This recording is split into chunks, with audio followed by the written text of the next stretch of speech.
حضرات، قربانی کے سلسلے میں بے شمار بھائیوں نے یہ سوال کیا، اور آج بھی ایک بڑے لیکچرار نے فون پر میں مجھے بتایا کہ ان جوابات کے نتیجے میں بہت سارے ہمارے کنفیوژن دور ہو گئے، اور طرح طرح کی جو انتشار کی باتیں تھیں ان انتشار کی باتوں میں ہم کو صحیح راہ حق مل گئی۔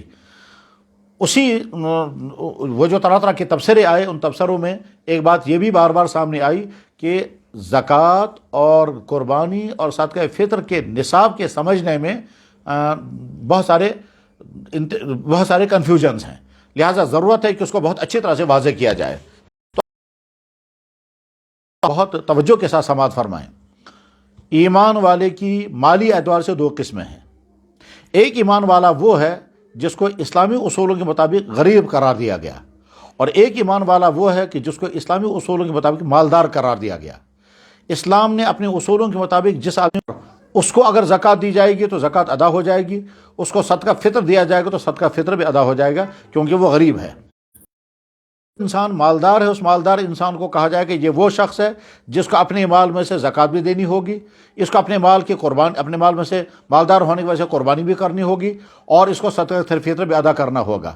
اور اگر کوئی کفارے کا مال اس کو دینا چاہے، کفارے کا پیسہ اس کو دینا چاہے، تو مالدار اور غریب تقسیم کر دی اسلام نے۔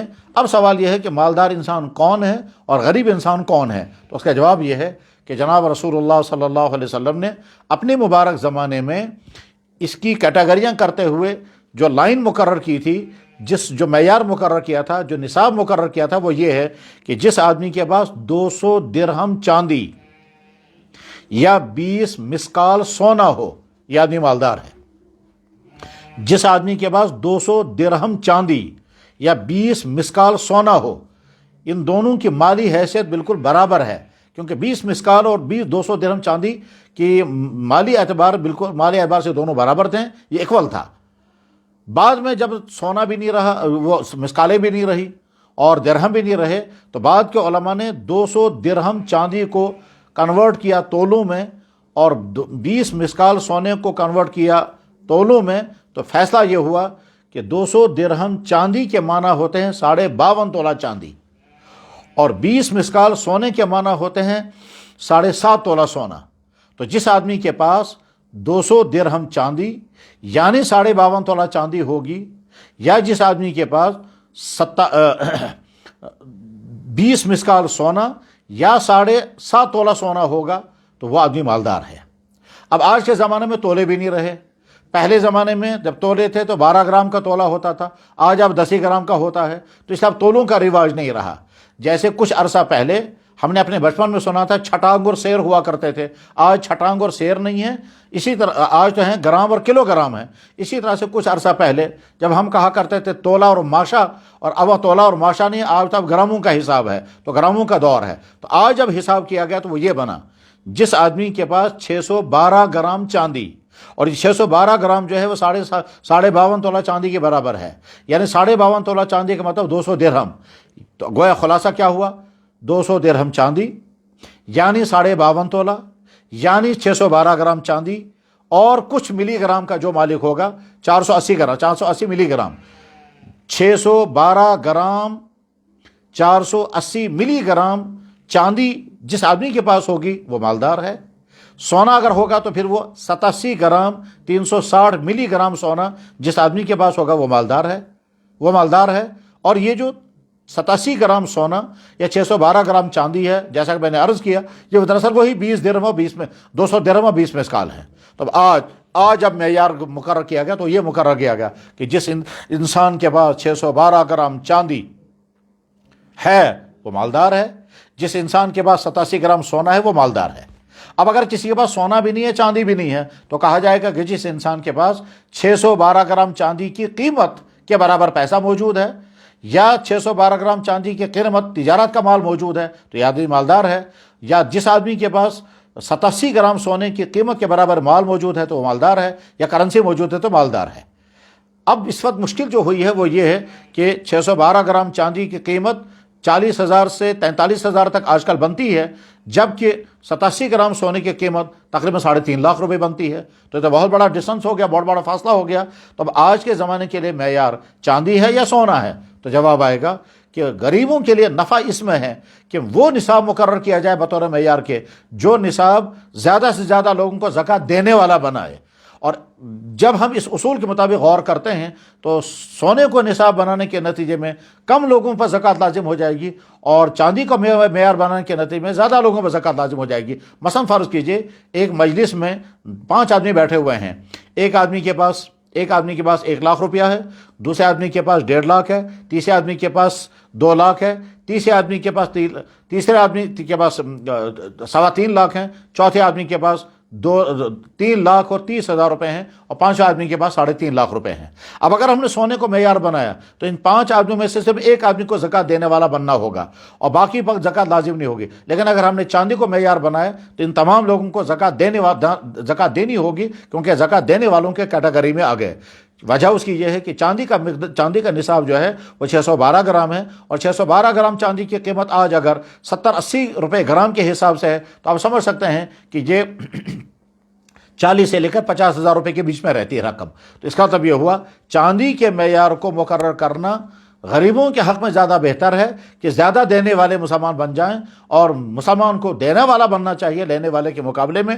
اللہ کے نبی علیہ الصلوۃ والسلام نے ارشاد فرمایا الید العلیٰ خیر من ید السفلی، یہ حدیث مبارک حدیث کے تمام کتابوں میں ہے، جس کا ایک آسان والا ترجمہ یہ ہے کہ دینے والا ہاتھ لینے والے ہاتھ سے بہتر ہے، خرچ کرنے والا ہاتھ لینے والے ہاتھ کے بہتر سے۔ الید المنفق خیر من ید الاخذ او الید المعطی خیر من ید السائل، دینے والا ہاتھ زیادہ بہتر ہے مانگنے والے ہاتھ کے مقابلے میں۔ لہذا معیار بنا چاندی 612 گرام یا سونا 87 گرام، اور اگر کرنسی ہوگی تو چاندی کے معیار سے جس آدمی کے پاس 43,000 روپے آج ہوگا وہ آدمی مالدار ہے، اور جب وہ مالدار ہے تو اب زکوٰۃ بھی لازم ہو جائے گی، قربانی بھی لازم ہو جائے گی، صدقہ فطر بھی لازم ہو جائے گا۔ پھر زکوٰۃ لازم ہونے کے لیے زکوٰۃ کی دوسری شرطیں ہیں۔ وہ دوسری شرطیں کیا ہیں کہ سال پورا ہو جانا چاہیے، اور قرضہ جو ہے وہ منہا کر لینا ہوگا، اور جب پورے سال یہ مال رہے گا تو اس کے بعد اس کا زکوٰۃ دینی ہوگی، اور قربانی لازم ہونے کے لیے سال گزرنا شرط نہیں ہے۔ بس آ گیا، یہ پہلے دن اتنا پیسہ موجود نہیں کہ تیسرے دن غروب آفتاب سے پہلے ایام قربانی میں اگر اتنی رقم آ گئی تو اس آدمی پر قربانی لازم ہو جائے گی۔ اور لازم ہونے کے معنی کیا ہے؟ اب اگر یہ قربانی نہیں کرے گا تو گنہگار ہوگا، اس کو کہتے ہیں قربانی واجب ہو گئی یا قضا ہے۔ اور اس کے لیے اللہ کے نبی اصلیہ کے علاوہ مال، مثلا ہمارے گھروں میں بہت ساری چیزیں وہ ہیں کہ جو استعمال ہوتی ہیں، اور بہت ساری چیزیں ہوتی ہیں، مثلا ایک آدمی کے پاس 2 مکان ہیں، شڈ ہے، اسی طرح سے بہت بڑی مقدار میں ہے، اور اتنی بڑی مقدار میں ہے کہ وہ جو ابھی معیار مقرر کیا گیا 612 گرام چاندی کا، اس معیار کے برابر اگر رقم بن جاتی ہے ان چیزوں کی تو قربانی اس پر لازم ہو جائے گی۔ ہمارے معاشرے میں اور زیورات ہوتے ہیں اور مہر ہوتا ہے، میکے کا دیا ہوا جہیز، اور جہیز میں بھی سونا و چاندی بھی ہوتا ہے، اسی طرح سے تانبے کے برتن بھی ہوتے ہیں جو بعض دفعہ سال ہر سال تک بند رہتے ہیں اور وہ پراپرٹی کے طور پر ان کے پاس ہوتا ہے۔ ان تمام چیزوں، اور بے شمار خواتین کے پاس اپنی آمدنی کا پیسہ بھی ہوتا ہے، تو ان تمام چیزوں کی وجہ سے ہماری خواتین پر بھی قربانی لازم ہو جاتی ہے۔ اسی طرح سے بے شمار والدین اپنے بچوں کے اکاؤنٹ میں پیسہ ڈالتے رہتے ہیں۔ اب اگر یہ بچوں کے اکاؤنٹ میں پیسہ اتنا جمع ہو چکا ہے جو 612 گرام چاندی کی قیمت کے برابر بن جاتا ہے تو ان کے بھی ذمہ میں قربانی لازم ہو جائے گی، اور زکوٰۃ بھی ان پر لازم ہو جائے گی۔ لیکن اس کے لیے ایک شرط اور ہے کہ بچہ بالغ ہونا چاہیے۔ اگر بچہ نابالغ ہے تو اس پر نہ قربانی لازم ہے نہ زکوٰۃ لازم ہے، چاہے اس کے پاس کتنا ہی پیسہ جمع کیوں نہ ہو چکا ہو، کیونکہ شرعی عبادت کے لازم ہونے کے لیے مسلمان ہونا بھی ضروری ہے، بالغ ہونا بھی ضروری ہے، اور صاحب مال ہونا بھی ضروری ہے۔ نماز کے فرض ہونے کے لیے مسلمان ہونا، عاقل ہونا، بالغ ہونا شرط ہے۔ زکوٰۃ کے لازم ہونے کے لیے مسلمان ہونا، عاقل ہونا، بالغ ہونا شرط ہے، اور صاحب مال ہونا بھی ضروری ہے۔ تو غرض یہ کہ اگر کوئی بچہ بالغ ہے، اس کے اکاؤنٹ میں اتنا پیسہ جمع ہو چکا ہے جو زکوٰۃ کی مقدار کا نصاب بنتا ہے، اس کے ذمہ بھی قربانی لازم ہوگی۔ اب سوال پیدا ہوتا ہے کہ آج کل کی قربانی تو بڑی مہنگی ہیں، مثلا 10-15 ہزار روپے کا ایک عام طور پر بھیڑو یا بکرا ملتا ہے، تو اتنی بڑی رقم وہ قربانی میں کیسے خرچ کرے گا؟ تو جواب یہ ہے کہ اگر خدا نخواستہ کوئی انسان بیمار ہو جائے تو اس وقت انسان یہ نہیں دیکھتا ہے کہ میرے پاس موجود پیسہ ہے تو یہ پیسہ جو ہے وہ سارا خرچ نہیں ہونا چاہیے. انسان جیسے اپنی دنیوی ضروریات کے لیے پیسہ خرچ کرتا ہے، مثلا فرض کیجیے کل کو اسی بچے کو کسی جگہ ایڈمیشن لینا ہو اور فیس کے لیے بہت بڑی رقم دینی پڑے گی، اس وقت وہ یہ نہیں دیکھے گا کہ میرے اکاؤنٹ میں جو موجود پیسہ ہے اس کو میں بچا کر کے رکھوں گا. تو جیسے انسان کا یہ پیسہ دنیوی ضروریات میں خرچ ہوتا ہے، اسی طرح سے یہ پیسہ اللہ کا فریضہ ادا کرنے میں بھی خرچ ہونا چاہیے. اور جب اللہ کا فریضہ ادا کرنے میں خرچ ہوگا تو اللہ تعالیٰ فوراً ایسی صورت پیدا کر دیں گے، یہ پیسہ واپس آ جائے گا. بہرحال مردوں کو بھی دیکھنا ہوگا، خواتین کو بھی دیکھنا ہوگا، بچوں کو بھی دیکھنا ہوگا. ہمارے وہ نوجوان جو سکولوں میں کالجوں میں پڑھتے ہیں، ابھی ان کی شادیاں نہیں ہوئی ہیں، ابھی وہ اپنی ماں باپ کے ساتھ جڑے ہوئے ہیں، تو ان کو بھی اپنے اکاؤنٹ میں دیکھنا ہوگا کتنا پیسہ ان کے پاس ہے. مثلا مان لیجئے کچھ بچوں کے پاس کئی موبائل ہوتے ہیں، بہت مہنگے لیپ ٹاپ ہوتے ہیں، وہ لیپ ٹاپ ایک پڑا ہوا اور ایک ضرورت میں استعمال ہو رہا ہے. اسی طرح سے دوسری چیزیں ایسی ہیں جو ضروریات سے زائد ہیں. اس کی وجہ سے بھی بے شمار جوان بچوں اور بچیوں پر قربانی لازم ہو جاتی ہے، زکوٰۃ لازم ہو جاتی ہے، مگر چونکہ دھیان نہیں ہوتا اور بتایا نہیں جاتا ہے تو اس لیے اس میں بھی کوتاہی ہو رہی ہے. بہرحال قربانی لازم ہونے کے سلسلے میں یہ مختصر سے گزارشات پیش کی گئیں، اس لیے کہ بہت سارے بھائیوں کے سوالات اسی ضمن کے تھے. اب میں ان سوالات کو اب اس کے بعد ہی میں ایک چیز اور بیان کروں گا. جیسے کل کے بعد آج دن بھر میں کئی لوگوں نے یہ بات پوچھی کہ صاحب آج ہم پہلی مرتبہ سمجھ رہے ہیں کہ قربانی اس طرح سے لازم ہوتی ہے، مگر ہم نے تو پچھلے سال سے قربانیاں کی نہیں ہیں، یا کبھی کی اور کبھی نہیں کی، یا کبھی کی اور کسی اور کی طرف سے کی اور اپنی قربانی باقی رہ گئی، اب ہمارے لیے کیا حل ہے؟ تو جواب یہ ہے کہ جن لوگوں کو کے ذمے پچھلے سالوں کی قربانیاں باقی تھیں وہ اب قربانی نہ کریں، بلکہ قربانی کا اتنا پیسہ جو آج کی قربانی کی قیمت بنتی ہو اتنا پیسہ غریبوں میں صدقہ کریں گے. کیونکہ ضابطہ یہ ہے، شرعی اصول یہ ہے کہ جس آدمی نے قربانی نہیں کی اور قربانی کے ایام گزر گئے، اب اس کو جانور ذبح نہیں کرنا ہے بلکہ قربانی کی رقم غریبوں میں تقسیم کرنی ہے. اور وہ غریب ہونے چاہیے وہ جن کو زکوٰۃ دی جا سکتی ہو اور صدقہ واجبہ جن کو دیا جا سکتا ہو. اس تمہیدی گفتگو کے بعد اب میں آپ حضرات کے سوالات پیش کرتا ہوں اور جوابات بھی عرض کرتا ہوں. سوال کرنے والے ہیں احسن الانوار صاحب. یہ فرماتے ہیں کہ زکوٰۃ واجب اور قربانی واجب ہونے میں کیا فرق ہے، وضاحت فرمائیں. میں سمجھتا ہوں کہ ابھی تک جو تفصیل بیان کی گئی ہے اس کی روشنی میں آپ فرق محسوس کر لیں گے کہ زکوٰۃ اور قربانی میں کیا فرق ہے. بس قربانی اور زکوٰۃ میں ایک فرق اور بھی، نصاب دونوں کا ایک ہے. نمبر 2، قربانی کے لازم ہونے میں مال کا ضروریات اصلی کی تفسیر اور ہے، اور زکوٰۃ کے لازم ہونے ضروریات علیہ کی تفسیر کچھ اور ہے. قربانی کے لازم ہونے میں سال گزارنا شرط نہیں ہے، زکوٰۃ کی ادائیگی کے لیے سال گزارنا شرط ہے، اور قرضہ دونوں جگہ پر منحا کیا جائے گا. ایک سوال یہ کیا گیا، سوال کرنے والے ہیں عبدالہادی شوپیان سے. یہ فرماتے ہیں کیا بینک میں نوکری کرنے پر کمائے ہوئے پیسوں سے قربانی ہو سکتی ہے؟ جواب ہاں. بینک کی نوکری پر جو پیسہ ملتا ہے، یعنی جو تنخواہ ملتی ہے، اس تنخواہ سے جب آپ اپنا کھانا کھا رہے ہیں، کپڑے پہن رہے ہیں، مکان بنا رہے ہیں اور اپنے رشتہ داروں کی دعوتیں بھی کر رہے ہیں، اپنی ساری دنیاوی ضروریات پوری کر رہے ہیں، تو اسی پیسے سے اگر آپ نے قربانی کی تو آپ کی قربانی بھی ادا ہو جائے گی. اس شخص سے قربانی کا گوشت لینا اور کھانا حلال ہے یا نہیں؟ جواب ہے کہ ہاں، اس شخص سے قربانی کا گوشت لینا اور کھانا حلال ہے. دراصل اس میں فرق ہے اور وہ فرق سمجھ لینا چاہیے. وہ یہ ہے، ایک ہے بینک کی نوکری کرنا اور ایک ہے نوکری کے نتیجے میں آنے والا پیسہ. بینک کی نوکری کرنا سخت حرام ہے اور اس کے لیے اللہ کے نبی علیہ الصلوۃ والسلام نے لعنت فرمائی ہے. لیکن جو وہ ڈیوٹی دے رہا ہے، اس ڈیوٹی کے بدلے میں جو پیسہ اسے آ رہا ہے وہ پیسہ حرام نہیں ہے. ممکن ہے بہت سارے بھائیوں کو اس بات کے سمجھنے میں دقت آ رہی ہو، لیکن حقیقت یہی ہے. دیکھیں، بینک کی نوکری حرام ہے، مگر یہ جو ڈیوٹی وہ دے رہا ہے، اس ڈیوٹی کے بدلے میں جو اس کو رقم مل رہی ہے، یا رقم اس کی محنت کا معاوضہ ہے، وہ رقم حرام نہیں ہے، کام حرام ہے. اس کی مثال میں عرض کرتا ہوں. ایک خاتون فیشن کے ساتھ، بے پردگی کے ساتھ اور غلط تعلقات کے ساتھ کسی ڈپارٹمنٹ میں ڈیوٹی دے رہی ہے، ٹھیک؟ تو اب جواب آئے گا اس کا فیشن کرنا بھی حرام، بے پردہ باہر نکلنا بھی حرام، اجنبی مردوں کے ساتھ وقت گزارنا حرام، ان کے ساتھ جو غلط تعلقات ہیں وہ بھی حرام، مگر ڈیوٹی وہ پوری دے رہی ہے. اس ڈیوٹی کے بدلے میں جو تنخواہ اس کی آ رہی ہے وہ تنخواہ حرام نہیں ہوگی. بس ٹھیک اسی طرح سے بینک کی نوکری کرنا سخت ترین حرام ہے، مگر نوکری کے نتیجے میں جو تنخواہ آ رہی ہے وہ تنخواہ حرام نہیں ہوتی ہے. وہ تنخواہ جیسے وہ اپنے گھر کی ضروریات پہ خرچ کرتا ہے اور جیسے وہ تنخواہ کے نتیجے میں اپنے دوستوں کو، اپنے رشتہ داروں کو کھلاتا اور پلاتا ہے، مکان بناتا، فنکشن کرتا ہے، بیماری کا علاج کرتا ہے، بس ٹھیک اسی طرح سے اگر اس نے اس بینک کی آمدنی سے بینک کی آمدنی سے اگر اس نے حج کیا یا تو یہ قربانی کی تو قربانی ادا ہو جائے گی، اور اگر وہ قربانی کا گوشت ہم کو دیا گیا تو ہمارے لیے وہ حرام نہیں ہوگا۔ محمد آصف ترال یہ سوال کرتے ہیں، اگر غریب کی قربانی کے جانور گم ہو جائے تو کیا اس کا دوسرا جانور خریدنا ضروری ہے؟ اور اگر خرید لیا تو پہلے گم شدہ جانور پا لیا تو اس صورت میں کیا حکم ہے؟ جواب، اس مسئلے کے سلسلے میں بہت سارے بھائیوں کو کنفیوژن ہے، لہذا اس کو سمجھ لینا چاہیے۔ غریب انسان پر قربانی لازمی نہیں ہے کیونکہ وہ غریب ہے۔ اب اگر اس نے آج خود قربانی کا جانور خریدا تو خریدنے کی بنا پر قربانی یہ جانور ذبح کرنا لازم ہو گیا، کیونکہ یہ جانور خریدا ہی گیا ہے اللہ کے نام پر ذبح کرنے کے لیے، تو یہ جانور چونکہ خریدا گیا اسی نیت سے، لہذا اب یہ جانور کی قربانی لازم ہو گئی۔ اب جب قربانی لازم ہو گئی، اتفاق کی بات یہ ہے کہ یہ جانور قربان ہونے سے پہلے گم ہو گیا۔ جب گم ہو گیا تو غریب کے سر سے قربانی پہلے سے تھی ہی نہیں، اب جانور اس نے خریدا تھا تو جانور قربان کرنا لازم ہو گیا تھا، مگر وہ جانور گم ہو گیا تو اس کے ذمہ کوئی قربانی نہیں ہے۔ اب اگر اس نے دوسرا جانور خرید لیا تو پہلا جانور اس نے خریدا، لہذا پہلے جانور کی قربانی لازم ہو گئی۔ جب وہ گم ہو گیا تو اس کو دوسرا جانور خریدنا لازم تھا ہی نہیں، مگر اس نے دوسرا جانور خرید لیا، تو دوسرا جانور خرید لیا تو اب دوسرے جانور کی قربانی لازم ہو گئی کیونکہ اس نے خرید لیا۔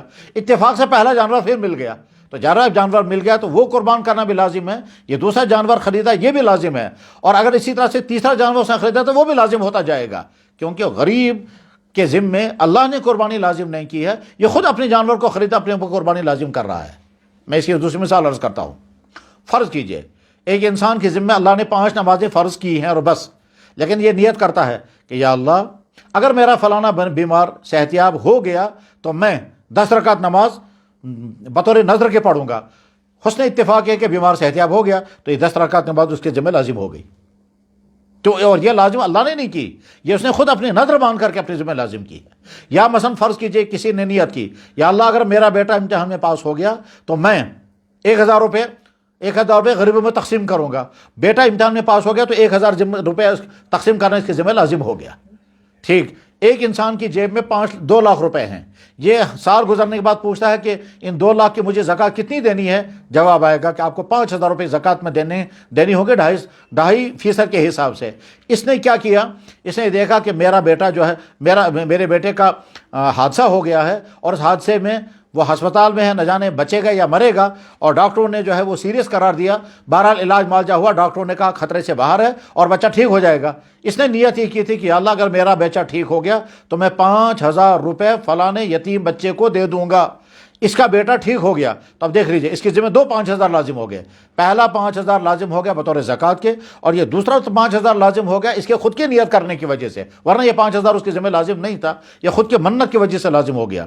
بس ٹھیک اسی طرح سے غریب کے ذمہ قربانی نہیں تھی، اس نے جانور خریدا تو جو ہی جانور خریدا یہ وجوب اس جانور سے متعلق ہو گیا، اب یہ جانور ذبح کرنا لازم ہے، کسی اور کام میں خرچ نہیں کر سکتے۔ اتفاق سے جانور گم ہو گیا، جب گم ہو گیا تو اس غریب کو کچھ بھی نہیں کرنا تھا، لیکن اس نے دوسرا جانور خرید لیا۔ اب جب دوسرا جانور خریدا تو وہ اس کی قربانی لازم ہو گئی، اتفاق سے پہلا جانور واپس آ گیا تو وہ بھی کرنا پڑے گا۔ لیکن اگر مالدار انسان ہو تو وہ جانور خریدے تب بھی لازم ہے، نہ خریدے تب بھی لازم ہے۔ اس نے پہلا جانور خریدا اور خریدا بھی وہ قربان کیا ہی نہیں تھا، وہ گم ہو گیا تو اس کی ذمہ لازم ہے دوسرا جانور خریدنا۔ اب اگر دوسرا جانور اس نے خریدا اور قربان کر دیا، پہلا جانور ملا تو اس کی قربانی لازم نہیں ہوگی، تو گویا ضابطے کے مطابق غریب کو 2 3 قربانیاں کرنی پڑیں گی اور مالدار کو صرف ایک ہی قربانی کرنی پڑے گی۔ خلاصہ یہ ہے کہ اگر کسی غریب انسان کے قربانی کے جانور گم ہو گیا اس کو دوسرا جانور خریدنا لازم نہیں ہے، اگر خرید لیا اور گم شدہ جانور پا لیا تو دونوں جانور قربان کرنے ہوں گے۔ ارسلان حمید لون عیدگاہ سری نگر سے سوال بھیج رہے ہیں، فرماتے ہیں اگر گھر میں کوئی قربانی تقسیم کرنے کے لیے نہیں ہے تو کیا قربانی کرنے کے بجائے وہ پیسہ مسجد کو دے سکتے ہیں یا نہیں؟ اگر نہیں تو کیا کرنا ہوگا؟ جواب، قربانی کا جانور نہیں، قربانی جب لازم ہوتی تو قربانی ہی کرنی ہوگی، اس کا پیسہ غریبوں میں تقسیم نہیں کر سکتے، مسجد میں نہیں دے سکتے، اور وہ پیسہ چاہے اس سے زیادہ کہیں دے دیں اسے قربانی کا فریضہ ادا نہیں ہوگا۔ قربانی دراصل نام ہے اللہ کے نام پر جانور ذبح کرنا، جب تک ذبح نہیں پایا جائے گا قربانی کا فریضہ ادا نہیں ہوگا۔ اب اگر کوئی شخص اپنے گھر میں گوشت تقسیم نہیں کر سکتا تو یہ کوئی مشکل نہیں ہے، وہ کسی انسان سے کہے کہ آپ فلاں جگہ رہتے ہیں، آپ وہاں ہمارے طرف سے جانور ذبح کر کے تقسیم کر دیں اور پیسہ ہم ادا کر دیں گے، قربانی ہماری طرف سے ہوگی۔ جیسے ہمارے معاشرے میں بے شمار مدرسے والے قربانیاں کرتے ہیں، وہ یہی تو سہولت ہے، اس سہولت سے فائدہ اٹھانا ہوگا۔ لہذا اگر کوئی شخص اپنے گھر میں جانور لا نہیں پائے گا، ذبح کر نہیں پائے گا اور تقسیم نہیں کر پائے گا، جیسے ہمارے بہت سارے گھروں کا حال یہ ہے کہ ان کی اولادیں نہیں ہیں یا اولادیں ہیں وہ دوسرے ملکوں میں ہیں اور گھر میں 2 بوڑھے والدین ہیں، اب وہ جانور لائیں، پھر کسائی سے ذبح کروائیں، پھر اس کے پیس کروا کر تقسیم کریں، یہ ان کے لیے مشکل ہے۔ تو ان کے لیے بہت آسان حال یہ ہے کہ دوسرے کسی جاننے والے سے کہیں کہ تم اپنی قربانی کرو گے، ہماری قربانی بھی کریں، اور ہماری قربانی کر کے وہی گوشت تقسیم کر دو، پیسہ ہم خود ہی بھیج دیں گے۔ یہ گاؤں کا معاملہ نہیں، سری نگر شہر کا معاملہ بھی ایسا ہی ہے۔ میں اپنے ایسے بزرگوں کو جانتا ہوں جنہوں نے ایسے علاقے میں جو شہر کے اندر ہیں ان جگہوں پر جانور ذبح کرائے جن جگہوں میں رہنے والے بہت ہی زیادہ غربتوں والے تھے۔ یہ ہمارے وہ بھائی ہیں جو سڑکوں میں صفائی کرنے کا کام کرتے ہیں، وہ ایمان والے بھائی جو سڑکوں میں جھاڑو دینے کا کام کرتے ہیں، جس علاقے میں وہ رہتے ہیں ان کی غربت کی وجہ سے عام طور پر ان کو اتنا گوشت نہیں ملتا ہے، تو ان کے علاقے میں جا کر کے ہمارے بعض بزرگ جو ہیں وہ جانور ذبح کراتے ہیں اور ان تک گوشت پہنچاتے ہیں۔ اور گاؤں میں تو ایسے علاقے بھی ہیں کہ جہاں ایسے لوگ پائے جاتے ہیں جو پورا سال گزرتا ہے وہ گوشت نہیں کھاتے ہیں، اور اگر کوئی آدمی صدقہ خیرات کا گوشت ان کو پہنچائے گا تو کھائیں گے، ورنہ ان کی مالی حالت ایسی نہیں ہے۔ تو ایسی جگہوں پر جانور ذبح کرائے جائیں اور تقسیم کرائے جائیں تو اور زیادہ ثواب ہوگا۔ خلاصہ یہ ہے کہ اگر کوئی آدمی گوشت تقسیم نہیں کر پا رہا ہے، جانور نہیں خرید پا رہا ہے، تو اس کا متبادل اس کو یہ نہیں کہ پیسہ مسجد کو دے یا غریبوں کو، اس کا متبادل یہ ہے کہ وہ کسی اور جگہ یا کسی اور فرد کے ذریعے سے قربانی کرائے۔ وقارتاً قربانی کا ثبوت خود جناب رسول اللہ صلی اللہ علیہ وسلم نے فرمایا کہ حضرت علی رضی اللہ عنہ کو کہ باقی جانور تم ذبح کرو۔ سوال کرنے والے عبد الحنان صاحب سے ثاقب حسن صاحب بارہمولہ سے سوال کر رہے ہیں، بینک کی نوکری کے پیسوں سے قربانی ہو سکتی ہے یا نہیں؟ میں نے اس کا جواب عرض کر دیا۔ عبد الحنان صاحب سری نگر سے سوال کرتے ہیں، کیا ایسے رشتہ دار سے قربانی کا گوشت لینا جائز ہے جو سودی بینک میں نوکری کر رہا ہو اور اسی کمائی سے قربانی کے جانور خریدا ہو؟ اگر ایسا رشتہ دار قریبی ہو تو اس کے ساتھ قربانی لیتے وقت کیا سلوک کیا جائے؟ اس سوال کا جواب بھی عرض ہو چکا ہے کہ بینکوں میں نوکری کرنے والے بھائیوں کے ذمے بھی قربانی لازم ہے، اور وہ جو ان کی نوکری کا پیسہ آ رہا ہے وہ اس پیسے سے جیسے وہ اپنے گھر چلاتے ہیں، اپنے کپڑے بناتے ہیں، اپنے کھانے کھاتے ہیں، اپنے رشتہ داروں کو کھلاتے پلاتے ہیں اور آنے والوں کی خاطر مدارات کرتے ہیں، اپنی بچوں کی شادیاں کرتے ہیں، اسی طرح سے اس بینک کی آمدنی سے وہ اگر قربانی کریں گے تو قربانی درست ہے۔ البتہ بینک کی نوکری اپنی جگہ حرام ہے۔ یہ 2 چیزیں جیسا کہ میں پہلے بھی عرض کر چکا، 2 الگ الگ چیزیں ہیں۔ حرام نوکری کی بنا پر آمدنی حرام کب ہو جائے گی؟ کبھی ہوتی ہے اور کبھی نہیں ہوتی ہے۔ بینک کا معاملہ بھی ایسا ہی ہے۔ سوال کرنے والے ہمارے بھائی ہیں سید وارث شاہ صاحب بخاری، ان کا سوال وہی ہے، کیا بینک کے ملازمین اپنے تنخواہوں سے قربانی کر سکتے ہیں یا نہیں؟ تو جواب میں نے عرض کر دیا۔ ان کا دوسرا سوال ہے، کیا حاجی صاحبان کو حج کے دوران 2 قربانیاں کرنی ہوں گی، یعنی ایک حج کی اور دوسرے جو ان پر واجب ہوتی ہے؟ وضاحت کے ساتھ جواب ارشاد فرمائیں۔ اس سوال کا جواب آ چکا ہے، لیکن مزید افادے کے لیے میں دوبارہ جواب عرض کرتا ہوں کہ ایک مالدار مسلمان پر جب حج فرض ہو گیا اور وہ حج فرض ادا کرنے کے لیے اللہ کے گھر میں حاضر ہو گیا، اور اس وقت ہمارے حاجی صاحبان جو ہیں وہ کچھ طواف زیارت کر رہے ہوں گے اور کچھ اس وقت مینا میں ہوں گے، تو جو لوگ حج میں ہیں ان کے ذمہ حج کی قربانی، لیکن ادھر سے چونکہ وہ مالدار بھی ہیں، مالدار ہونے کی وجہ سے جو ہر سال ان کے ذمہ قربانی لازم ہوتی ہے وہ قربانی بھی ان کو کرنی ہوگی۔ تو حاجی صاحبان کے ذمہ 2 قربانی ہیں، لیکن حاجی صاحبان کے ذمہ 2 قربانی لازم ہونے کے لیے ضروری ہے کہ حج کرنے والا یا تو حج قران کرے تب قربانی لازم ہوگی، یا حج تمتع کرے تب قربانی لازم ہوگی۔ اگر کوئی حج کرنے والا حج افراد کرے تو حج افراد میں قربانی لازم نہیں ہوتی ہے۔ اب حج افراد کسے کہتے ہیں وہ الگ سے سمجھنا ہوگا، لیکن اتنی بات سامعین کو ذہن میں رکھنی ہے کہ حج کی 3 قسمیں ہیں، ایک حج تمتع اور ایک حج قران۔ حج تمتع اور حج قران دونوں میں قربانی لازم ہوتی ہیں، اور تیسری قسم حج ہے حج افراد، اس میں قربانی لازم نہیں ہوتی۔ تو جس آدمی نے حج تمتع کیا یا حج قران کیا اور ساتھ میں وہ مالدار ہے تو اس کی ذمہ 2 قربانی لازم ہوگی۔ یہ 2 قربانیاں چاہے وہاں کریں، چاہے ایک وہاں کرے اور ایک یہاں کریں۔ حج کی قربانی تو بہرحال وہیں کرنی ہوگی، وہ یہاں نہیں کر سکتے، لیکن یہاں کی قربانی یہاں بھی کر سکتے ہیں اور وہاں بھی کر سکتے ہیں۔ تو جن بھائیوں کے رشتہ دار، والدین، بچے دوست احباب جن عورتوں کے شوہر حج کرنے گئے ہوئے ہیں وہ ان سے کہیں کہ آپ کی ذمہ 2 قربانیاں ہیں، اور ایک قربانی تو آپ وہاں کر چکے ہوں گے یا کریں گے، ایک قربانی ان کی طرف سے یہاں کی جائے یا کروائی جائے، اور اگر خود نہیں کر سکتے تو جن اداروں میں قربانیوں کا نظم ہے ان اداروں میں پیسے جمع کرا کر کے ان کا وہ فریضہ ادا کرایا جائے، ورنہ خدا نہ خواہ ایسا نہ ہو ادھر سے حج کرنے کے نتیجے میں تمام گناہ معاف ہو گئے اور ساتھ میں قربانی واجب تھی وہ قربانی ادا نہیں کی تو قربانی چھوڑنے کا گناہ فوراً ہی چڑھ گیا، تو گویا نامہ اعمال میں گناہ صاف ہو گئے تھے، اور ساتھ میں حج کے ختم ہونے کے ساتھ ہی نامہ اعمال میں پھر گناہ لکھا گیا کہ صاحب اس پر قربانی واجب تھی وہ قربانی چھوڑ دی اس نے۔ چنانچہ آج ہی ہمارے بھائی نے کہا کہ میں نے حج کیا اور اس سال میں نے قربانی نہیں کی تھی، میں نے ان سے عرض کیا کہ اتنا پیسہ آج آپ صدقہ کر دیں۔ سوال کیا جا رہا ہے کہ جنگلی بیل یعنی جانور یا لداخی بیل کی اس کی قربانی جائز ہے یا ناجائز ہے؟ جواب ہے کہ جنگلی بیل دراصل وہ بیل ہی ہے، وہ کوئی اور چیز نہیں ہے۔ البتہ فرق اتنا ہے کہ وہ سخت سردی میں رہنے والا بیل ہے لیکن ہے وہ بیل ہی، فرق اس کا اتنا ہوتا ہے اس کی دم جو ہے وہ گھوڑے جیسی ہوتی ہے، باقی وہ بیل ہوتا ہے۔ تو یا کہ قربانی بھی کرنا جائز ہے، وہ وحشی جانور نہیں، وہ پالتو جانور ہے، تو جب وہ پالتو جانور ہے وحشی جانور نہیں ہے تو اس کی قربانی کرنا جائز ہے، اور اس میں بھی اسی طرح سے 7 حصے ہوں گے۔ سوال کرنے والے نے سوال کیا یہی مولانا وارث شاہ صاحب سوال کر رہے ہیں کیا قربانی کے جانور کو مہندی لگانا جائز ہے ناجائز؟ جواب ہے کہ ہاں، قربانی کے جانور کو سجا کر کے محبت کے ساتھ بہت صاف کر کے جتنے عقیدت کے ساتھ قربانی کے جانور کو لے جائیں گے بہت اچھا ہے، لیکن یہ کوئی شرعی حکم نہیں ہے، یہ اپنی محبتوں کا اظہار ہے، اس لیے یہ حرام بھی نہیں ہے لیکن لازم بھی نہیں، اور اس پر کوئی ثواب ملنے والا بھی نہیں ہے۔ لیکن اگر کوئی انسان کرے گا اور سجا کر کے کہ یا اللہ ہم اس جانور کو آپ کے نام پر ذبح کریں گے، اچھی طرح سے پالیں گے، گھاس کھلائیں گے، محبت کے ساتھ صاف کریں گے، اور پھر سرما اور مہندی لگا کر پھر آپ کے نام پر ذبح کریں گے، تو یہ محبتوں اور عشق کی دنیا کی کے جذبات ہیں، ان جذبات کی قدر کی جاتی ہے لیکن ان کو دین کا حصہ نہیں سمجھنا چاہیے۔ سوال کرنے والے عامر اسلام اولڈ ٹاؤن بارہمولہ سے ہیں، یہ سوال کرتے ہیں قربانی کسی دوسرے اسٹیٹ میں کرنا کیسا ہے؟ آگے سوال کرتے ہیں پچھلے کچھ سالوں سے ہمارے بہت سارے بھائی باہر کے کس اسٹیٹ میں آن لائن قربانی کا حصہ بک کراتے ہیں، اور وہاں چونکہ کشمیر سے بہت کم رقم کے بدلے میں جانور ملتے ہیں اس لیے وہاں وہ قربانیاں کراتے ہیں، یہاں نہیں کراتے ہیں۔ اس سلسلے میں کیا تفصیلات ہیں وہ بیان کی جائیں؟ تو جواب دیکھیے، ہر جگہ جانوروں کی قیمت کم یا زیادہ ہونا ڈیپینڈ کرتا ہے رسد اور طلب پر۔ جہاں جانوروں کی بہتات ہے اور طلب کم ہے وہاں ریٹ کم ہوگا، جہاں جانوروں کی قلت اور طلب زیادہ ہے وہاں ریٹ ہائی ہو جائے گا۔ خود یہاں کشمیر کے کچھ علاقے ایسے ہیں جہاں جانور بہت سستے بکتے ہیں، اور یہی کشمیر کے کچھ علاقے ایسے ہیں جہاں جانور بہت مہنگے ہیں۔ مثلا فرض کیجئے سری نگر شہر کے اندر آج کل قربانی کا بڑا جانور 30-40 ہزار روپے کا ملتا ہے، اور یہی جانور اسی جموں و کشمیر کے کچھ پہاڑی علاقوں میں 15-20 ہزار کا ملتا ہے، 10 سے لے کر کے 15 ہزار روپے کا ملتا ہے، اور جانور بالکل سیم ہے۔ یہ دراصل علاقائی پوشن کی وجہ سے بھی ایسا ہوتا ہے، اور جانوروں کی دستیابی عدم دستیابی کے بنا پر بھی۔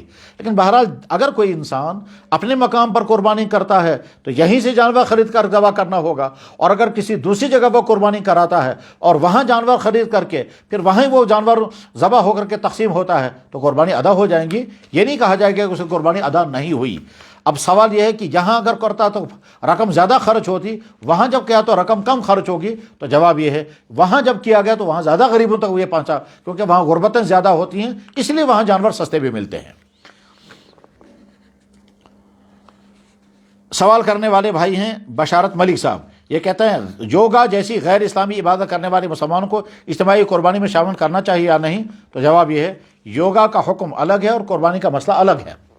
قربانی میں ہر مسلمان شریک ہو سکتا ہے، خدا نہ خواستہ اگر کوئی مسلمان کسی سخت گناہ میں مبتلا ہے، مثلا سود کھاتا ہے، رشوت کھاتا ہے، چوریاں کرتا ہے، دفتر میں فراڈ کرتا ہے، ملاوٹ کرتا ہے، نماز صحیح سے نہیں پڑھتا ہے، یا اس طرح کی اور کسی گناہ کبیرہ میں مبتلا، غلط تعلقات میں مبتلا ہے، اور ساتھ میں وہ قربانی کرتا ہے، تو قربانی کا عمل اس کا صحیح ہے، باقی جو گناہ اس کا ہے وہ گناہ برقرار ہے۔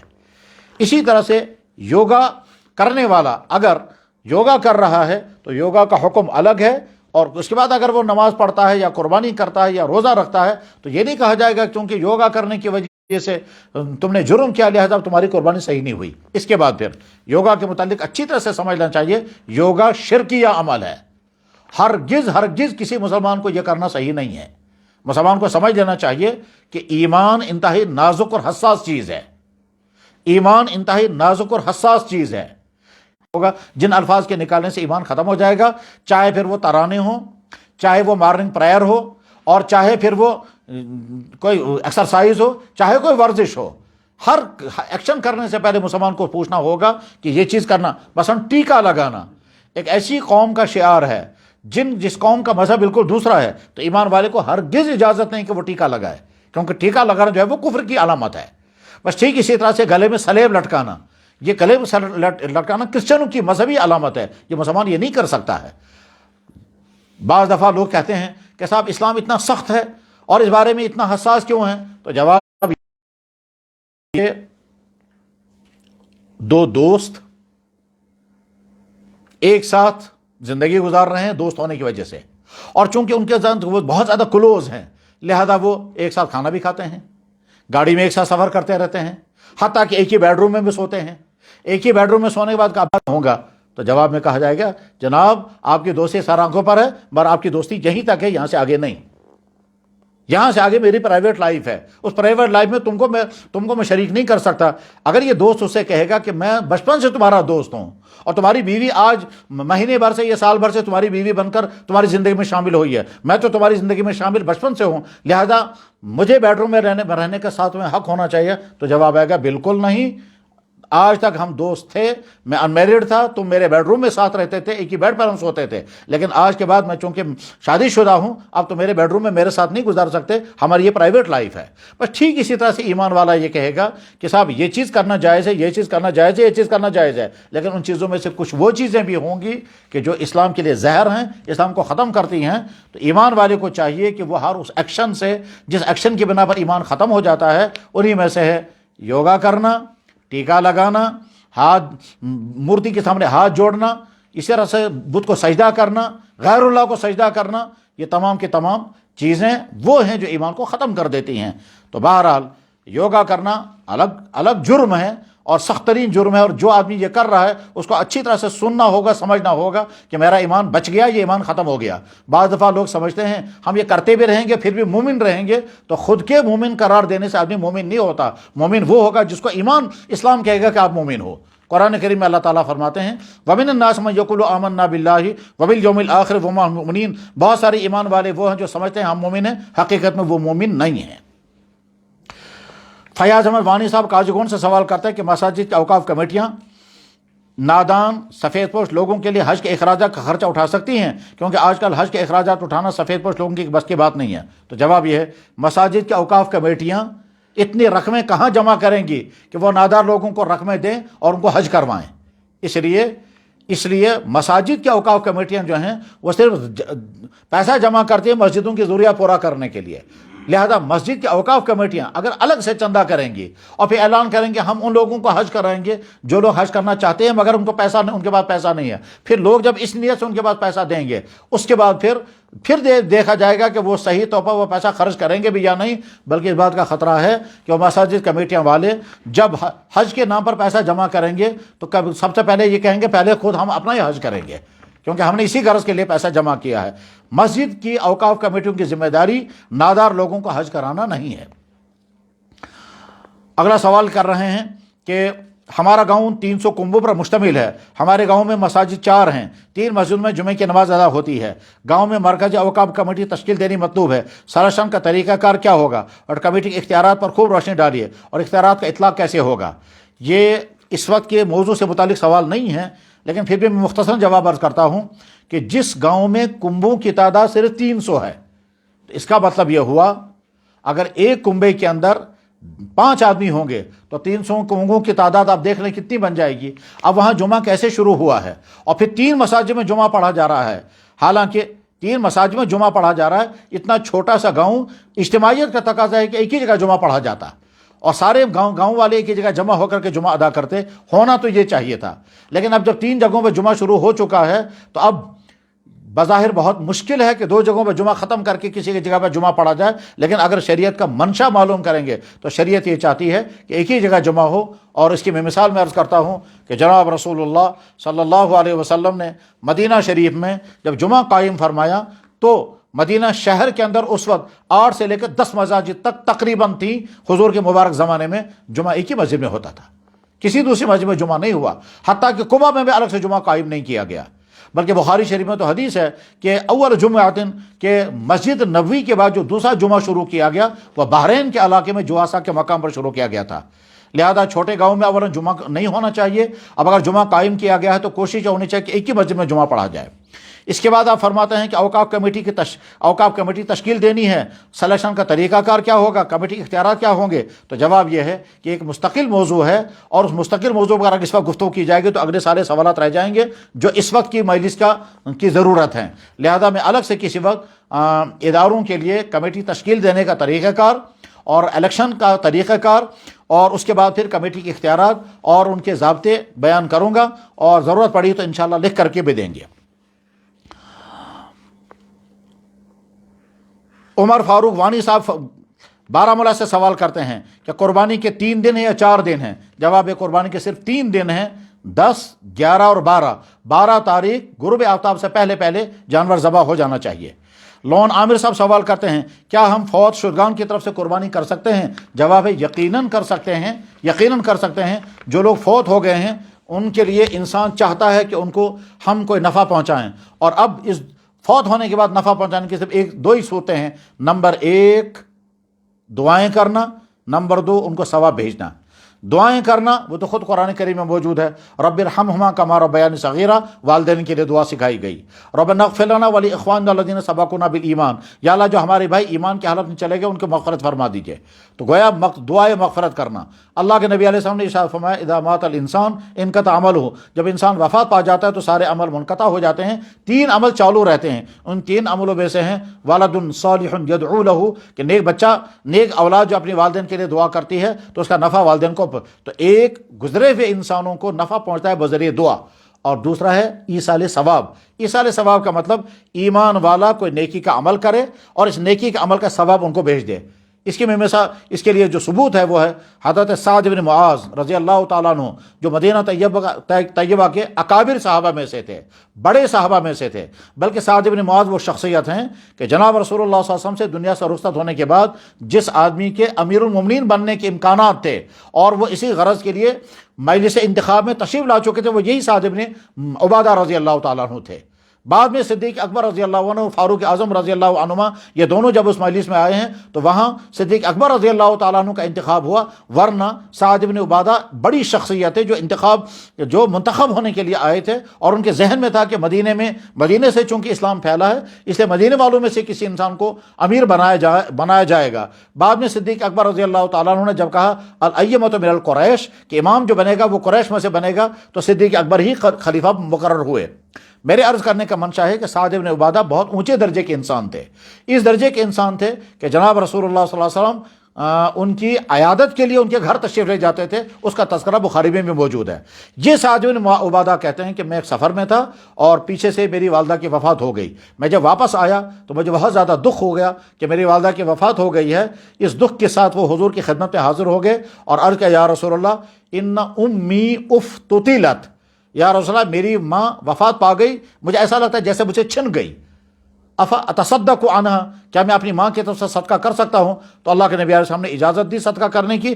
چنانچہ یہ سعد بن عبادہ کہتے ہیں فتصدقت مخرفا وهو البستان، یہ ترمذی میں حدیث ہے، میں نے ایک باغ صدقہ کیا، یہ حدیث بخاری میں بھی ہے کتاب الجنائز میں، اور ترمذی میں بھی کتاب الجنائز میں ہے، اور بخاری شریف کتاب الزکوٰۃ میں، اور ترمذی شریف کتاب الجنائز میں ہے۔ تو غرض یہ کہ مردوں کی طرف سے صدقہ کرنا یعنی ایصال ثواب کرنا۔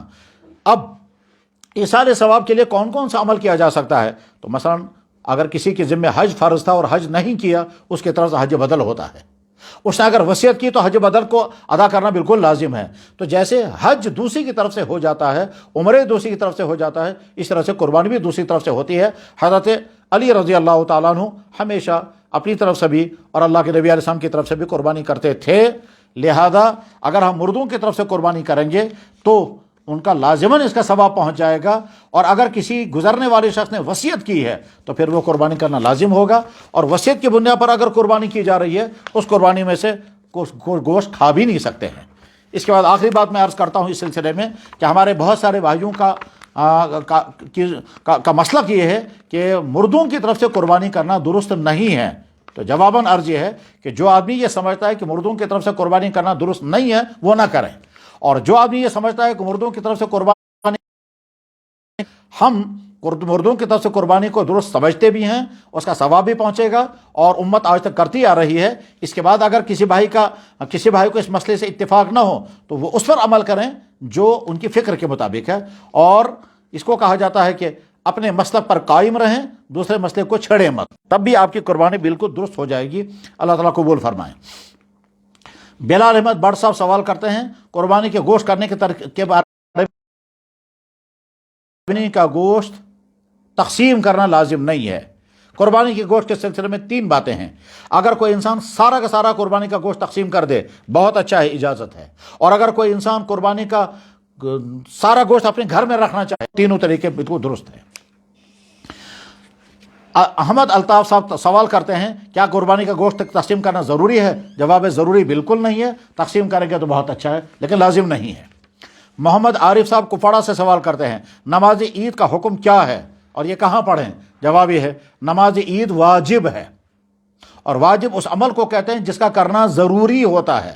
جناب رسول اللہ صلی اللہ علیہ وسلم نے جو عمل ساری زندگی کیا اور کبھی چھوڑا نہیں اس کو واجب کہتے ہیں، جیسے وطر کی نماز، جیسے عید کی نماز، جیسے صدقہ فطر۔ تو نماز عید واجب ہے، اور یہ عیدگاہ میں پڑھی جانی چاہیے۔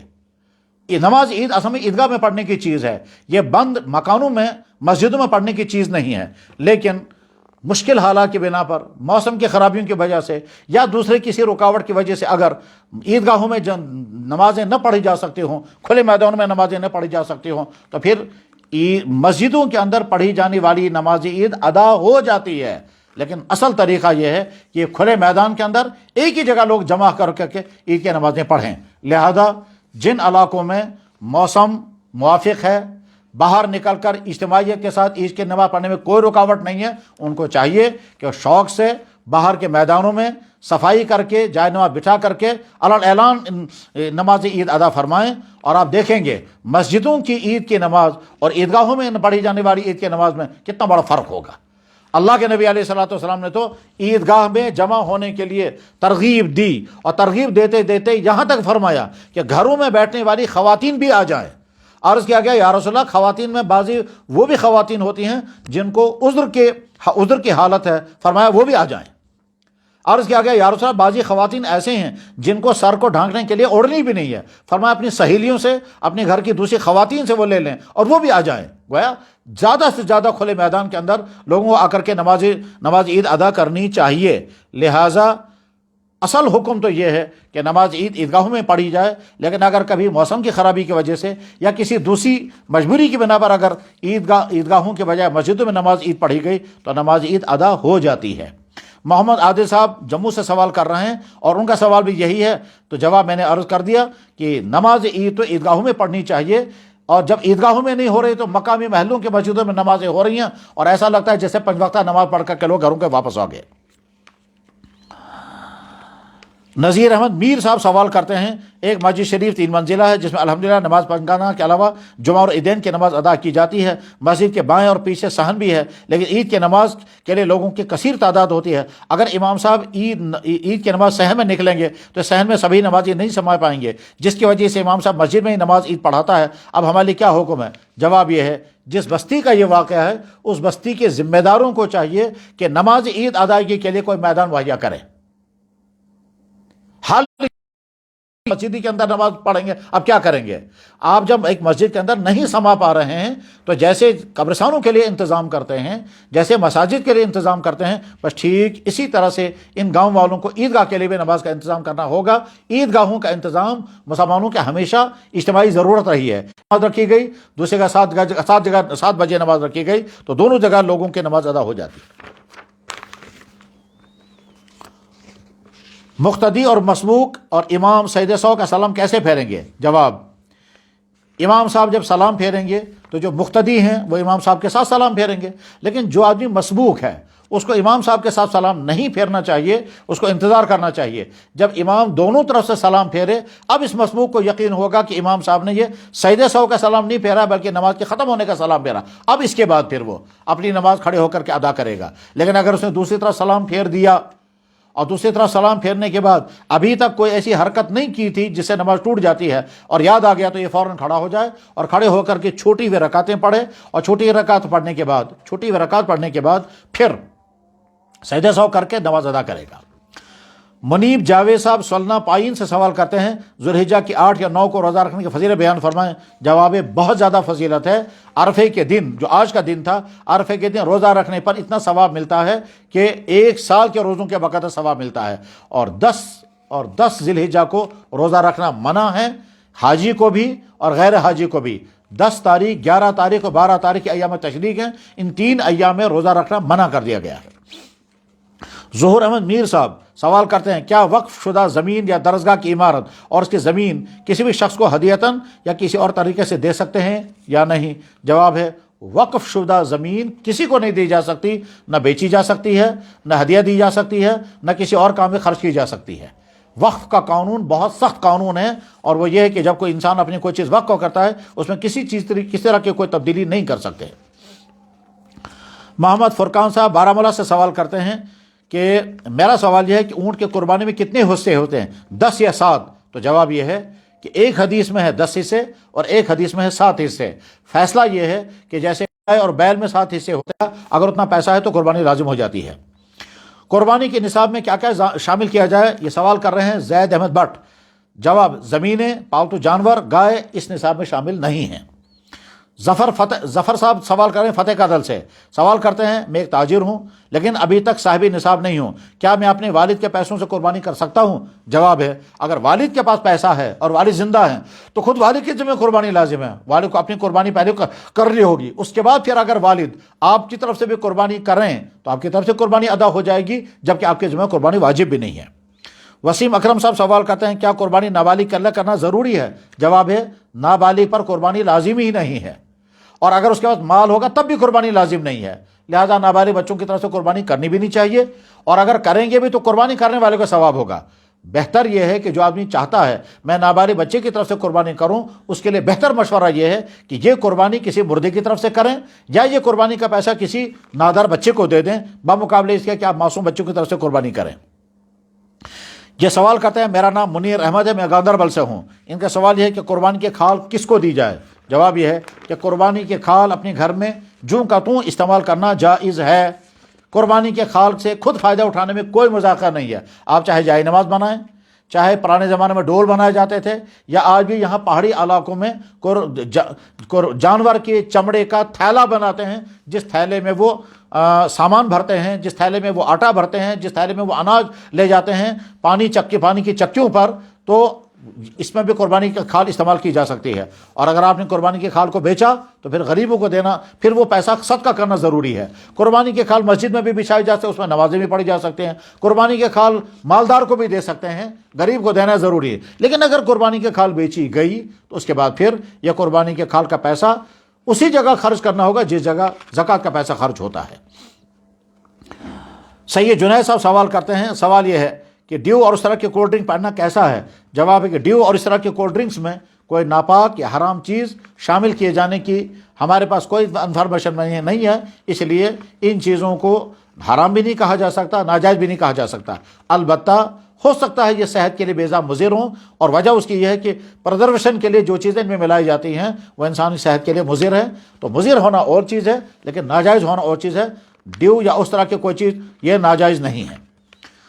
سوال کرنے والے ہیں ساجد میر صاحب شوپیان، یہ کہتے ہیں یہاں بہت سارے لوگ عید کے دن کھانا پینا ترک کرتے ہیں اور کہتے ہیں ہم روزے سے ہیں اور قربانی کا گوشت جب تک تیار نہیں ہوگا اس وقت تک نوش نہیں کرتے ہیں، حالانکہ بعض دفعہ قربانی کا گوشت تیار ہونے بہت دیر لگتی ہے، براہ کرم اس کی وضاحت فرمائیں۔ تو جواب میں عرض یہ ہے، اللہ کے نبی علیہ الصلوۃ والسلام کا مبارک معمول یہ تھا کہ آپ قربانی کے دن صبح سویرے کوئی چیز تناول نہیں فرماتے تھے، نماز عید اول وقت میں پڑھتے تھے، پھر قربانی کا جانور ذبح ہوتا تھا، اس قربانی کے جانور کے ذبح کرنے کے بعد اس گوشت میں سے کچھ چیزیں جلدی تیار کی جاتی تھی اور اس سے آپ ابتدا فرماتے تھے کھانے پینے کی، اس سے پہلے کوئی چیز تناول نہیں فرماتے تھے۔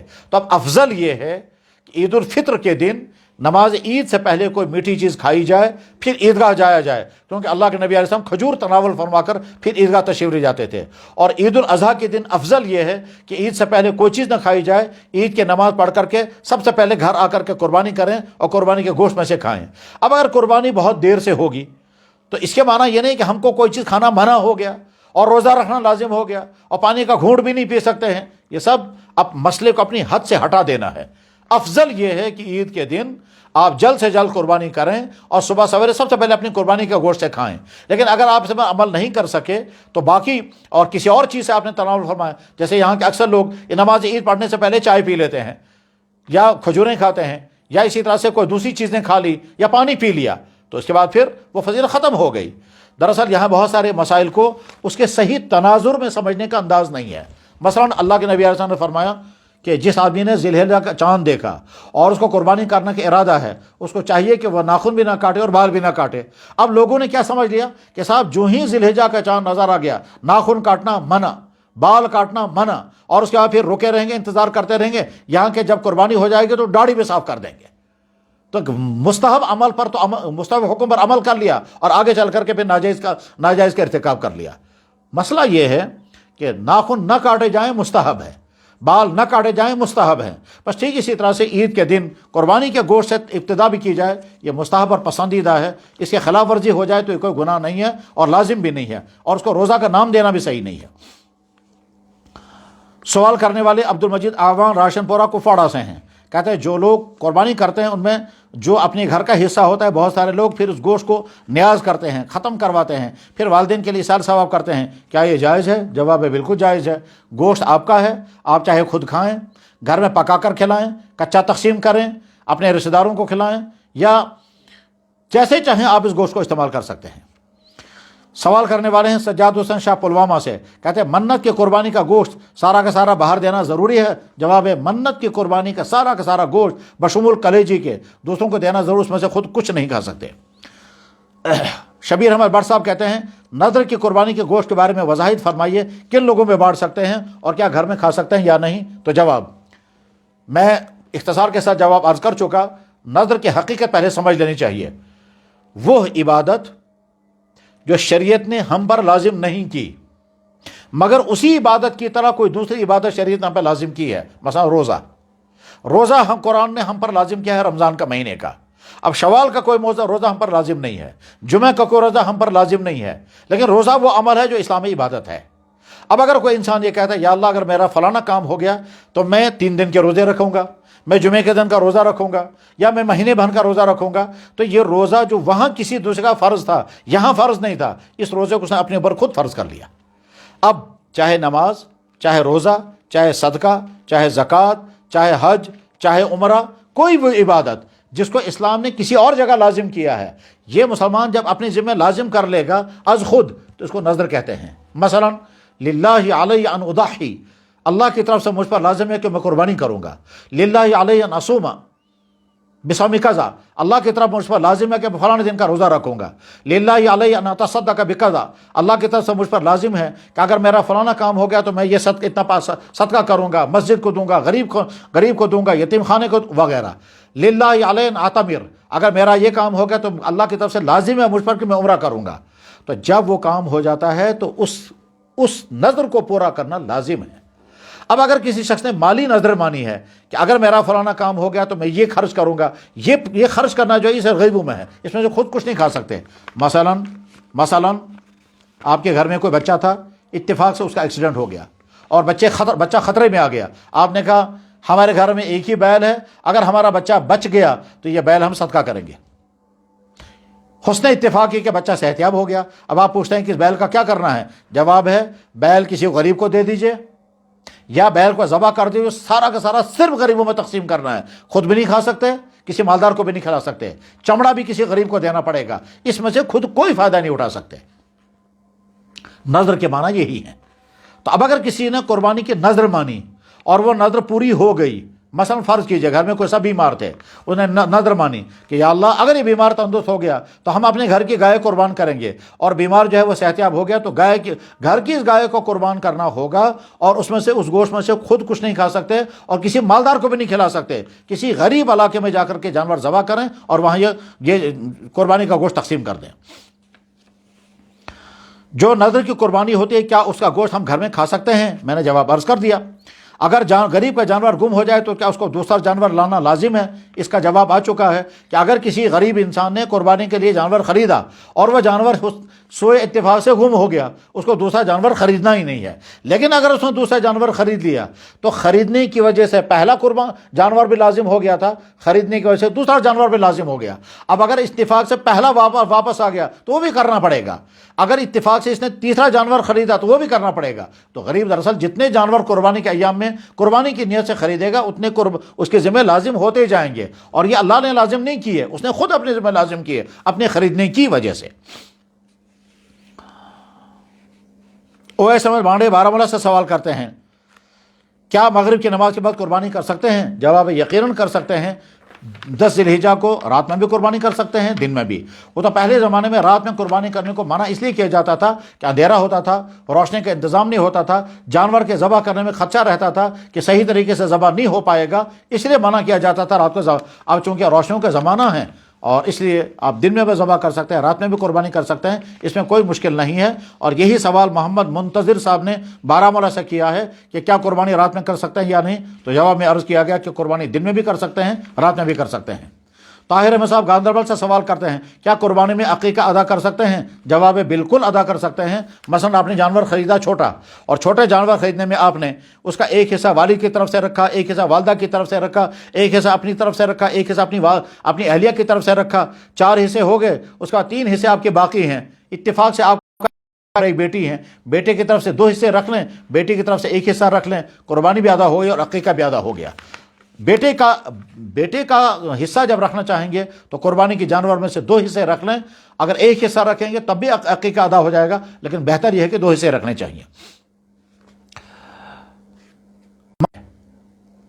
ایمن اس کے معنی بابرکت، اس کے معنی بابرکت وہ چیز جس کے ذریعے سے خیر ملے۔ ایمن عربی گرامر کے مطابق اسم تفضیل کا لفظ مذکر ہے، اس لیے لڑکے کا نام ایمن رکھا جائے جیسے ایمن۔ اگر بچی کا نام رکھنا ہوگا تو آپ اس کو رکھ سکتے ہیں بنت ایمن، ام ایمن۔ چنانچہ جناب رسول اکرم صلی اللہ علیہ وسلم کے مبارک زمانے میں ایک مشہور خاتون رہی ہیں، ان کا نام ہی ام ایمن تھا۔ سیرت کی کتابوں میں ان کا تذکرہ آتا ہے، بلکہ حدیث کی کتابوں میں بھی ان کا تذکرہ آتا ہے، حتیٰ کہ بخاری چاہتے ہیں کہ ہمارے علاقے میں مختلف برادریوں کے لوگ رہتے ہیں، ہم گوشت بانٹتے ہیں تو کیا گوشت بانٹ سکتے ہیں یا نہیں؟ تو جواب ہے کہ جس گاؤں میں مسلمانوں کی آبادی مختلف برادریوں کے ساتھ ہو، اس گاؤں میں ہر برادری کے لوگوں کو گوشت تقسیم کیا جا سکتا ہے، اس میں کوئی پابندی نہیں ہے۔ جس جانور کی قربانی کر رہے ہوں اس جانور کا خون دوسرے جانور کو پلا سکتے ہیں یا نہیں؟ تو جواب یہ ہے کہ خون تو کسی جانور کی غذا ہے ہی نہیں۔ ہاں، خونخوار جانور جو ہیں وہ جنگل میں ہوتے ہیں، تو اب اگر خونخوار جانور زیادہ گھروں کے اندر بلی ہو سکتی ہے، تو اب اگر قربانی کے جانور کا خون کوئی جانور مثلا بلی یا کتا چاٹ لیتا ہے، اس میں کوئی حرج نہیں ہے، وہ بھی اللہ کی مخلوق ہے۔ تو یہ قربانی کے جانور کا خون اگر کسی دوسری مخلوق نے، چاہے وہ شیر ہے، چاہے وہ چیتا ہے، چاہے وہ ہمارے گھروں کا کتا ہو، چاہے وہ بلی ہو، اگر وہ چاٹ لے تو مخلوق کا خون مخلوق کو ملا، نفع ہوا، نقصان نہیں ہوا، اور یہ کوئی توہین بھی نہیں ہوئی ہے۔ اس طرح سے یہ سمجھنا کہ صاحب قربانی کی ہڈیوں کو پھینکنا غلط ہے، یہ بھی غلط، یہ تصور بھی غلط ہے۔ قربانی کی ہڈیاں جانور کی ہڈیاں ہیں، وہ کوئی مقدس نہیں ہے کہ صاحب آپ یہ سمجھیں کہ ان کو پاؤں کے نیچے اگر روندا گیا تو گناہ ہو جائے گا، ایسا نہیں ہے۔ البتہ ایک بات ذہن میں رکھنی چاہیے، اللہ کے نبی علیہ الصلوۃ والسلام نے ارشاد فرمایا ہڈیوں کے بارے میں، لا تستنجوا بالروس ولا بالعظام، لید سے بھی استنجا مت کرنا اور ہڈیوں سے بھی استنجا مت کرنا۔ پھر آپ نے فرمایا فإنها او فإن العظام زاد اخوانکم من الجن، ہڈیاں جو ہیں وہ تمہارے بھائی جنات کی غذا ہیں۔ جنات ہمارے بھائی کیسے ہیں؟ جواب ہے کہ اللہ نے انسانوں کے لیے دین بھیجا ہے، ان کے لیے بھی جن بھیجا ہے۔